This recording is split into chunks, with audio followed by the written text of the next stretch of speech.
નમસ્કાર, હું છું દિલીપ ત્રિવેદી. ફાસ્ટ ટ્રેક ન્યૂઝમાં આપનું સ્વાગત છે. શરૂઆત કરીશું રાષ્ટ્રીય સમાચારો સાથે. કોંગ્રેસ પાર્ટીએ રાહુલ ગાંધીની આગેવાનીમાં મણિપુરના ઇમ્ફાલથી ભારત જોડો ન્યાય યાત્રાની શરૂઆત કરી છે. આ યાત્રા હેઠળ રાહુલ ગાંધી 6000 કિલોમીટરથી વધુની મુસાફરી કરવાના છે. આ યાત્રા વિશે વાતચીત કરતા કોંગ્રેસ પાર્ટીના નેતા અધીર રંજન ચૌધરીએ જણાવ્યું કે મકર સંક્રાંતિના પવિત્ર અવસર પર ન્યાય મેળવવા માટે આ યાત્રાની મણિપુરથી શરૂઆત થઈ રહી છે. રાહુલ ગાંધીના નેતૃત્વમાં આ યાત્રા પૂર્વથી પશ્ચિમ, મણિપુરથી મુંબઈ સુધી જશે. યાત્રા સફળ કે અસફળ થશે એ અલગ વાત છે, પરંતુ આ વિચારધારાની લડાઈ છે.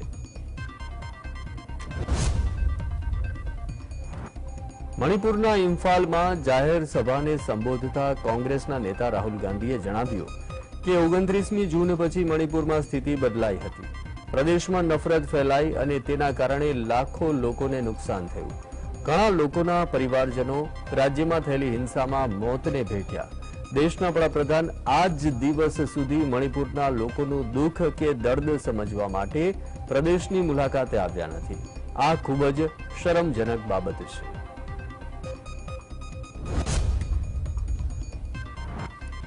કોંગ્રેસની ભારત જોડો ન્યાય યાત્રાની મણિપુરથી શરૂઆત કરવામાં આવી છે. ત્યારે આ વિશે પ્રતિક્રિયા આપતા ભાજપના સાંસદ કે લક્ષ્મણે જણાવ્યું કે યાત્રા રાહુલ ગાંધીના સ્વાસ્થ્ય માટે સારી છે, પરંતુ તેઓ કોના માટે ન્યાય માંગી રહ્યા છે? પીએમ મોદીના નેતૃત્વમાં દેશમાં ઝડપી વિકાસ થઈ રહ્યો છે, જે કોંગ્રેસ પાર્ટી સહન કરી શકતી નથી. દેશની 140 કરોડની વસ્તી પીએમ મોદી સાથે છે. લોકો કોંગ્રેસને લોકતાંત્રિક રીતે નકારી કાઢે છે અને હવે તેઓ સત્તામાં પાછા આવવા માટે આ યાત્રા કરી રહ્યા છે.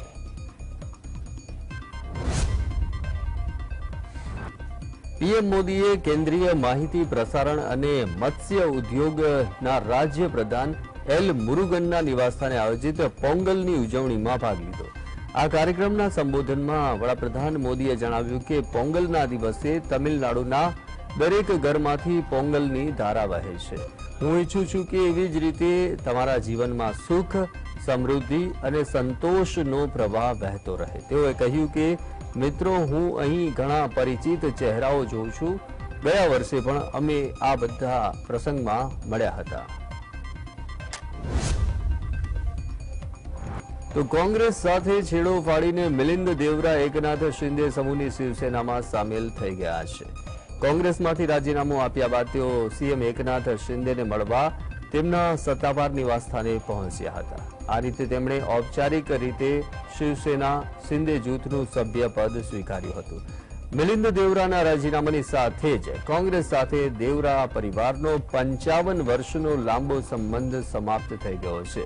મિલિંદ દેવરાના પિતા મુરલી દેવરા કોંગ્રેસના મોટા નેતા હતા. પિતાના પગલે મિલિંદ દેવરાએ પણ કોંગ્રેસમાં તેમની કારકિર્દીની શરૂઆત કરી હતી, પરંતુ આજે સંબંધો તોડી નાખ્યા હતા.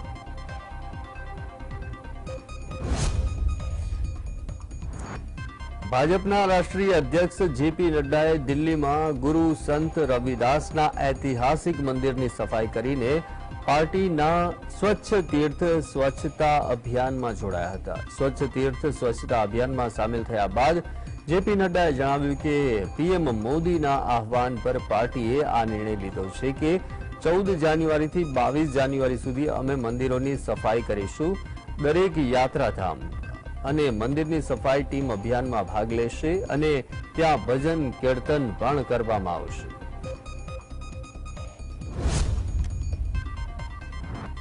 તો મહારાષ્ટ્રના નેતા મિલિંદ દેવરાના રાજીનામા વિશે પ્રતિક્રિયા આપતા કોંગ્રેસ પાર્ટીના નેતા આચાર્ય પ્રમોદ કૃષ્ણમે જણાવ્યું કે પક્ષમાં કેટલાક એવા લોકો પણ સામેલ થઈ ગયા છે જેઓ સત્ય સાંભળવા માંગતા નથી અને સનાતન ધર્મ કે પ્રભુ રામનું સમર્થન કરતા નથી. ભગવાન રામ, સત્ય અને વાસ્તવિકતા વિશે વાત કરનારા લોકો કોંગ્રેસમાંથી ધીરે ધીરે દૂર થઈ રહ્યા છે. મિલિંદ દેવરાનું રાજીનામું ખૂબ જ દુર્ભાગ્યપૂર્ણ છે. હું ભગવાનને પ્રાર્થના કરું છું કે કેટલાક લોકોની ભૂલોના કારણે આખી પાર્ટીને નુકસાન ન થાય.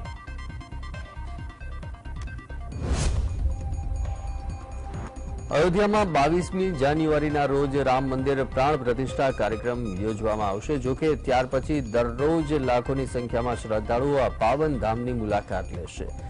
આ શક્યતાને ધ્યાને રાખી અનેક તૈયારીઓ કરવામાં આવી છે. અયોધ્યા નગરીમાં શ્રદ્ધાળુઓને સુવિધા મળી રહે અને પ્રદૂષણ વધુ ન ફેલાય તેવા હેતુથી રામ મંદિર પરિસર અને તેના આસપાસના ક્ષેત્રમાં પિંક ઓટો રિક્ષાનો ઉપયોગ કરવામાં આવશે. આ પિંક ઓટો રિક્ષા મહિલાઓ દ્વારા સંચાલિત કરવામાં આવશે. તો અયોધ્યામાં 22મી જાન્યુઆરીના રોજ શ્રી રામ મંદિર પ્રાણ પ્રતિષ્ઠાનો કાર્યક્રમ યોજવામાં આવશે અને આ અવસરે અનેક મહાનુભાવોને હાજર રહેવા માટે રામ મંદિર જન્મભૂમિ ટ્રસ્ટ તરફથી આમંત્રણ પાઠવવામાં આવ્યું છે. ત્યારે વિશ્વ હિન્દુ પરિષદના કાર્યકારી પ્રમુખ આલોક કુમારે જણાવ્યું, અમે વિશ્વના 56 દેશોના 10 કરોડ લોકોના ઘરોમાં જઈશું અને તેમને અયોધ્યામાં રામ મંદિરના પૂજિત ચોખા આપીશું. આ સાથે જ તેમને નિમંત્રણ આપીશું. આ કાર્યક્રમ એકલા જોવાનો નથી, પરંતુ આસપાસમાં આવેલા મંદિરોમાં પણ એકત્ર થવાની જરૂર છે. દિલ્હી એનસીઆર સ્થિત આસપાસના જે ક્ષેત્રો આવેલા છે ત્યાં ફરી એક વખત વાયુ પ્રદૂષણના સ્તરમાં નોંધપાત્ર વધારો થયો છે. આવી સ્થિતિમાં કેન્દ્ર સરકારે દિલ્હી એનસીઆરમાં ગ્રેડેડ રિસ્પોન્સ એક્શન પ્લાન એટલે કે ગ્રેપ 3ના નિયમોને તાત્કાલિક અસરથી લાગુ કરવાના આદેશ આપી દીધા છે. સ્વચ્છ હવા અને ટકાઉ ગતિશીલતા પર ભાર મૂકતા સેન્ટ્રલ પોલ્યુશન કંટ્રોલ બોર્ડની પેટા સમિતિએ હવાની ગુણવત્તાને વધુ ખરાબ થતા અટકાવવા માટે આ ગ્રેપ 3 સાથે સુસંગત 8 પોઈન્ટ એક્શન પ્લાન અમલમાં મૂકવાની જરૂરિયાત પર વિશેષ ભાર મૂક્યો છે. દેશની રાજધાની દિલ્હી સહિત સમગ્ર ઉત્તર ભારતમાં ઠંડીનો કેર યથાવત છે. એક તરફ કડકડતી ઠંડીના કારણે લોકોની હાલત કફોડી બની ગઈ છે, તો બીજી તરફ ગાઢ ધુમ્મસના કારણે રેલ, રોડ અને એર ટ્રાફિક પર લગભગ બ્રેક વાગી ગઈ હોય તેવી સ્થિતિનું નિર્માણ થયું છે. દિલ્હી એનસીઆરમાં એટલો ગાઢ ધુમ્મસ હતો કે 10 મીટર દૂર સુધી પણ દેખાઈ રહ્યું ન હતું, જેના કારણે માર્ગો પર વાહનોની ઓછી અવરજવર જોવા મળી. હવામાન વિભાગે જણાવ્યું છે કે આગામી કેટલાક દિવસો સુધી આવી જ રીતે ઠંડીથી રાહત મળે તેવી કોઈ શક્યતા સેવાઈ રહી નથી.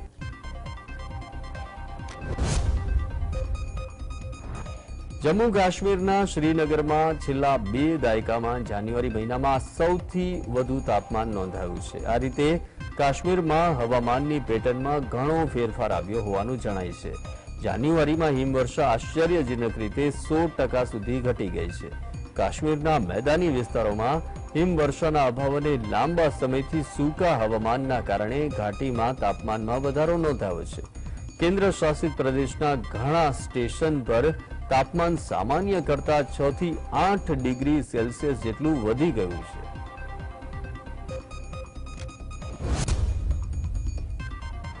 તો દિલ્હીના અલીપુર પોલીસ સ્ટેશનના હદ ક્ષેત્રમાં આવતા ખેડકલન ગામમાં અંગીઠી સળગાવી ઘરમાં સૂઈ જનારા પતિ પત્ની અને તેમના 2 બાળકોના ગુંગળામણના કારણે કમનસીબે મોત થઈ ગયા છે. મળતી માહિતી મુજબ ઠંડીથી બચવા માટે 13મી જાન્યુઆરીની રાત્રે પરિવારના લોકો રૂમમાં અંગીઠી સળગાવી અને સૂઈ ગયા હતા.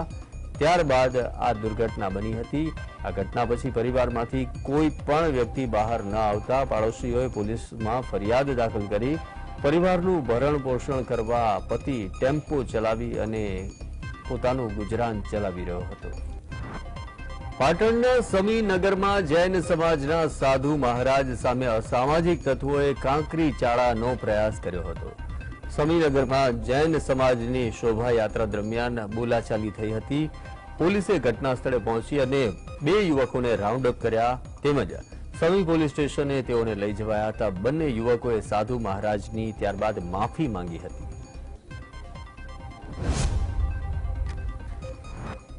તો દાંતામાં ખુલ્લેઆમ વિદેશી દારૂનું વેચાણ અને મહેફિલનો વિડીયો વાયરલ થયો છે. દાંતામાં સાંજના સમયે વિદેશી દારૂનું જાણે માર્કેટ જામે છે. દાંતામાં વિદેશી દારૂનું સરેઆમ વેચાણ થતું હોય, જે માટે પોલીસે જાણે છૂટો દોર આપી દીધો હોય તેવી ચર્ચાઓએ જોર પકડ્યું છે. આ રીતે ખુલ્લેઆમ વેચાતા વિદેશી દારૂ ને લઈ અને ઘણી ચર્ચાઓ પણ ઉઠી છે. વિદ્યા વિહાર સ્કૂલની પાસે જ આ રીતે દારૂનો વેપલો થઈ રહ્યો છે, છતાં બુટલેગરોને કોઈનો ડર નથી અને આ રીતે તેનો વિડીયો પણ વાયરલ થયો છે. જો કે આ વાયરલ વિડીયો અંગે જીએસટીવી કોઈ પણ પ્રકારની પુષ્ટિ કરી રહ્યું નથી. તો બનાસકાંઠાના ધાનેરા ખાતે બોરાવાડમાં મકાનમાં આગની ઘટના બની. ઘટનાના પગલે ફાયર ફાઈટર ઘટના સ્થળે પહોંચ્યા અને આગ પર કાબુ મેળવી લીધો હતો. બોરાવાડના જે મકાનમાં લાકડાનો વધુ ઉપયોગ થતો હોવાથી આગે વિકરાળ સ્વરૂપ ધારણ કરી લીધું હતું, પરંતુ સદનસીબે ફાયર વિભાગે આવી અને આગને કાબુ કરી લીધી હતી. તો જેતપુરના નવાગઢ વિસ્તારમાં પતંગ લૂંટી રહેલા બાળકને કાર અડફેટે લેતા તે ઈજા પામ્યો. બાળકને સારવાર અર્થે જેતપુર સરકારી હોસ્પિટલ ખાતે ખસેડાયો હતો. ત્યારબાદ બાળકને ગંભીર હાલતમાં વધુ સારવાર માટે જૂનાગઢ ખસેડાયો હતો. જૂનાગઢના બાપોદર ગામની વિદ્યાર્થિનીનું પ્રવાસ દરમિયાન જૂનાગઢના સૂરજ ફન વર્લ્ડમાં વોટર સ્લાઇડના દોરડામાં પગ ફસાઈ જવાના કારણે મોત થઈ ગયું. સૂરજ ફન વર્લ્ડના સંચાલકોનો દાવો છે કે વિદ્યાર્થીની બાથરૂમમાં જઈ રહી હતી. આ દરમિયાન આ કમનસીબ ઘટના બની હતી. તો ઉત્તરાયણના કમુરતા ઉતરતાની સાથે જ રાજકોટ જિલ્લા કોંગ્રેસમાં મોટું ભંગાણ સર્જાય તેવી શક્યતા છે. કદાચ ગોંડલ અને કોટડા સાંગાણી તાલુકામાં કોંગ્રેસનું કોઈ અસ્તિત્વ જ ન રહે તેવી સ્થિતિ સર્જાઈ શકે છે. જિલ્લા પંચાયતના વિપક્ષી નેતા અર્જુન કટારિયા, કોંગ્રેસ ઓબીસી સેલના મંત્રી મુકેશ દેથલિયા સહિતના આગેવાનો કોંગ્રેસ છોડી દે અને હવે તેઓ ભાજપમાં કેસરિયા કરે તેવી પૂરી શક્યતા સેવાઈ રહી છે. આગામી 16 જાન્યુઆરીએ લગભગ 5 બસો ભરી રાજકોટ જિલ્લા કોંગ્રેસના કાર્યકર્તાઓ કમલમ પહોંચવાના છે અને ભાજપનો ખેસ ધારણ કરે તેવી પૂરી શક્યતા છે. પંપા સરોવર ખાતે મહારાષ્ટ્રના આદિવાસી જિલ્લાઓમાં ભીલ તળવીમાંથી મુસ્લિમ બનેલા પરિવારોએ ઘર વાપસી કરી હતી. મુસ્લિમ બનેલા પરિવારોએ સાધુ સંતોની હાજરીમાં હિન્દુ સનાતન ધર્મ સ્વીકાર કર્યો. મહારાષ્ટ્રના પાંચોરા અકોલા તાલુકાના ભીલ તળવી સમાજના પરિવારોએ મુસ્લિમ ધર્મ અંગીકાર કર્યો. ધર્મ પરિવર્તન કરનાર વ્યક્તિનું મુસ્લિમ નામ કમરુદ્દીન હતું. નામ બદલી અને હિન્દુ નામ હવે ધારણ કરી લીધું છે. પ્રભુ શ્રી રામ અને માતા શબરી મિલન દિવસની ઉજવણી નિમિત્તે પંપા સરોવરથી શબરી ધામ સુધી ભવ્ય શોભાયાત્રા યોજાઈ. મંત્રીઓ સહિત અનેક સંતો, મહંતો, પદાધિકારીઓ, સ્વયંસેવકો, ભાવિક ભક્તો આ શોભાયાત્રામાં જોડાયા હતા. આ પ્રસંગે મહામંડલેશ્વર શ્રી જનાર્દન હરિજીએ પ્રભુ શ્રી રામ અને માતા શબરીના પ્રેમના આવિર્ભાવને સમજાવ્યો હતો.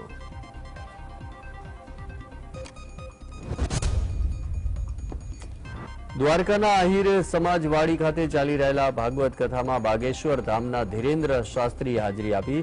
ધીરેન્દ્ર શાસ્ત્રીએ જણાવ્યું કે દ્વારિકાધીશના સાક્ષાત દર્શન થયાનો અહેસાસ થયો છે. વધુમાં તેઓએ જણાવ્યું કે વર્તમાન સમયમાં શીત લહેર ચાલી રહી છે, તેના કરતા વધારે રામ લહેર ચાલી રહી છે. 500 વર્ષની સનાતન ધર્મની જીત થઈ છે.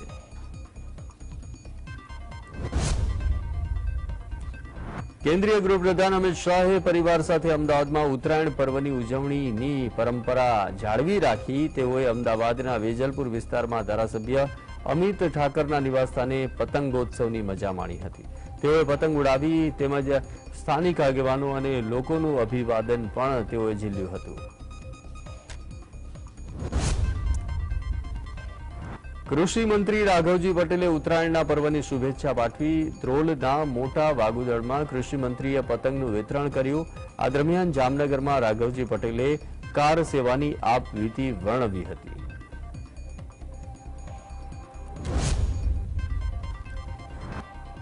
રાજ્યભરમાં પતંગોત્સવની ઉજવણી થઈ રહી છે, ત્યારે રાજકોટમાં આઈએએસ અને આઈપીએસ અધિકારીઓએ પણ ઉત્તરાયણની મજા માણી હતી. Police commissioner Raju Bhargav, DDO Dev Chaudhari, municipal commissioner Anandkumar Patel, SP Jaypalsinh Rathod, crime બ્રાન્ચના ડીસીપી પાર્થ રાજસિંહ ગોહિલ, ડીસીપી સજ્જનસિંહ પરમાર સહિતના અધિકારીઓએ પરિવારજનો સાથે ઉત્તરાયણની ઉજવણી કરી હતી.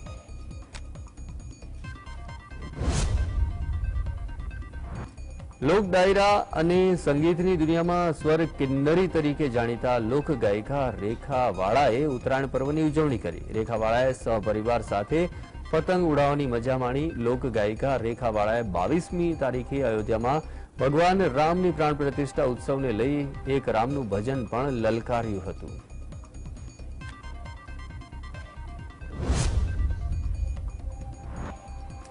અરવલ્લીના ભિલોડાના વાંકા ટીંબા ગામે ઉત્તરાયણ પર્વ પર દેવ ચકલી પકડવાની અનોખી પરંપરા છે અને તે પરંપરા આજે પણ યથાવત જોવા મળે છે.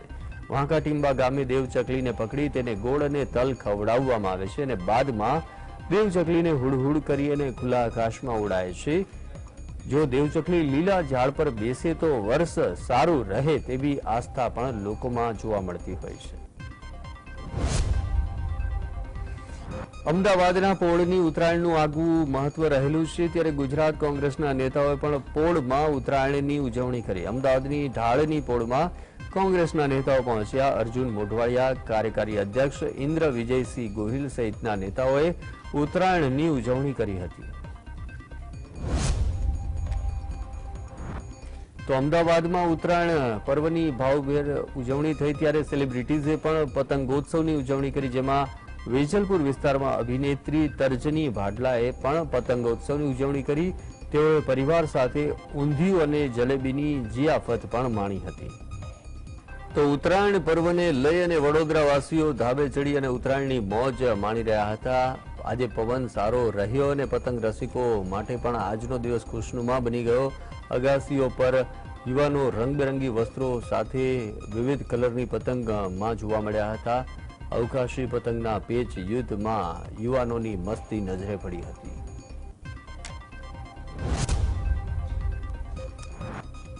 રાજકોટ જિલ્લાના કોંગ્રેસ પ્રમુખ અને ઉપલેટા ધોરાજી વિસ્તારના પૂર્વ ધારાસભ્ય લલિતભાઈ વસોયાએ તમામ લોકોને ઉત્તરાયણની શુભકામના પાઠવી હતી. આ દરમિયાન તેમણે ભાજપ પર પ્રહાર કરતા કહ્યું કે મકર સંક્રાંતિ પર્વની પતંગ ઉડાવી મકર સંક્રાંતિ પર્વની ઉજવણી કરાઈ હતી અને મોંઘવારી, ખેડૂતોનો પોષણક્ષમ ભાવ તથા બેરોજગારી જેવા મુદ્દાઓને લઈને આગામી 2024ની ચૂંટણીઓમાં કોંગ્રેસ ઝંપલાવવાની છે. તો લપેટની ચિચિયારીઓ સાથે ઉત્સવ પ્રિય વડોદરાવાસીઓ ઉત્તરાયણ પર્વની ઉજવણી કરી. સવારે સારો પવન હોવાથી લોકોએ ઉત્સાહભેર પતંગ પણ ઉડાવી હતી. આ સમયે વડોદરાના સાંસદ રંજનબેન ભટ્ટે પતંગ ઉડાવી હતી. પરિવાર સાથે ઉત્તરાયણ પર્વની મોજ તેઓએ માણી હતી. તો રંગીલા રાજકોટમાં રાજકોટવાસીઓએ ઉત્સાહભેર પતંગોત્સવની ઉજવણી કરી. ત્યારે 22 જાન્યુઆરી અયોધ્યામાં રામ મંદિરની પ્રાણ પ્રતિષ્ઠા મહોત્સવની ઉજવણી થવાની છે, જેને લઈ લોકો ભારત કા બચ્ચા બચ્ચા જય શ્રી રામના સોંગ પર ગરબે ઘૂમી અને ઉત્સાહની ઉજવણી કરી હતી. તો રાજકોટમાં રાજ્યના પૂર્વ સીએમ દર વર્ષની જેમ આ વર્ષે પણ પોતાના પરિવાર સાથે પતંગોત્સવની મજા માણતા જોવા મળ્યા હતા. આ દરમિયાન વિજય રૂપાણીએ નિવેદન આપ્યું કે કોંગ્રેસ દિશાવિહીન છે. પહેલા કોંગ્રેસે રામનો વિરોધ કર્યો, પછી રામ મંદિરનો વિરોધ કર્યો, કાર સેવકો પર ગોળીઓ છોડી, હવે કોંગ્રેસ ફસાઈ ગઈ છે.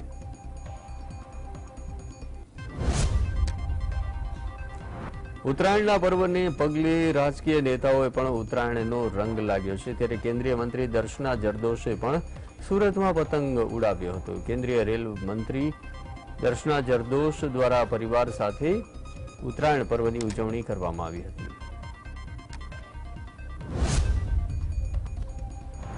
તો અંકલેશ્વરમાં પણ ઉત્તરાયણ પર્વની ઉજવણી કરવામાં આવી. આખો દિવસ પવનનું સારું એવું જોર રહેતા પતંગ રસિકોને મજા પડી ગઈ હતી.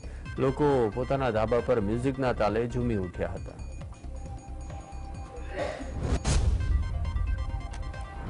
અરવલ્લીમાં ઉત્તરાયણ પર્વની ધામધૂમપૂર્વક ઉજવણી કરવામાં આવી. રાજ્ય સરકારના મંત્રી ભીખુસિંહ પરમારે ઉત્તરાયણ પર્વની ઉજવણી કરી, જેમાં તેઓએ જણાવ્યું કે 2024માં ભાજપનો પતંગ ભવ્ય રીતે ચગશે. વધુમાં તેઓએ જણાવ્યું કે દિલ્હીમાં નરેન્દ્ર મોદીની પીએમ તરીકે હેટ્રિક નક્કી છે. તો મકર સંક્રાંતિના પર્વ પર ઊંધિયું અને જલેબીની મોજ હોય છે. અમદાવાદમાં લોકો ફરસાણની દુકાનોમાં વહેલી સવારથી જ લાંબી લાઈનો લગાવી અને જોવા મળ્યા. આ વખતે મોંઘવારીની અસર ઊંધિયા અને જલેબીના ભાવ પર જોવા મળી હતી.